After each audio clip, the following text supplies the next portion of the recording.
পদোন্নতি পেলেন সেই আলোচিত সরোয়ার আলম। উপসচিব পদে পদোন্নতি পেয়েছেন আলোচিত ম্যাজিস্ট্রেট মোহাম্মদ সরোয়ার আলম।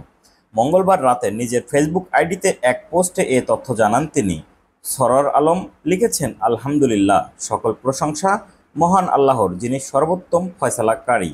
3বার বঞ্চিত হওয়ার পর আজ উপসচিব পদে পদোন্নতি পেলাম। 2021 সালের 7ই মার্চ প্রশাসনের 337 জন সিনিয়র সহকারী সচিবকে উপসচিব পদে পদোন্নতি দেয় সরকার, কিন্তু পদোন্নতি বঞ্চিত হন 27তম বিসিএস এর প্রশাসন ক্যাডারের আলোচিত এ কর্মকর্তা।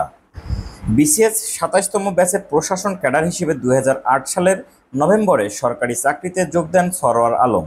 2014 সালের 1 জুন সিনিয়র সহকারী সচিব হিসেবে পদোন্নতি পান তিনি।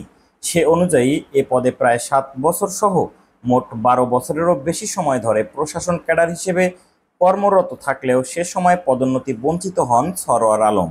এরপর তিনি ফেসবুকে লিখেছেন, চাকরি জীবনে যেসব কর্মকর্তা কর্মচারী অন্যায় অনিয়মের বিরুদ্ধে লড়েছেন তাদের বেশিরভাগই চাকরি জীবনে পদে পদে বঞ্চিত ও নিগৃহীত হয়েছেন এবং এদেশে অন্যায়ের বিরুদ্ধে অবস্থান নেওয়াটাই অন্যায়।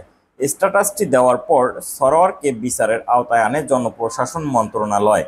2021 সালের 30 জুন এ নিয়ে বিভাগীয় মামলা হয় এবং তার কাছে কৈফিয়ত তলব করা হয়। এ বিষয়ে সরোয়ার আত্মপক্ষ সমর্থনে কোনো লিখিত বক্তব্য দেননি।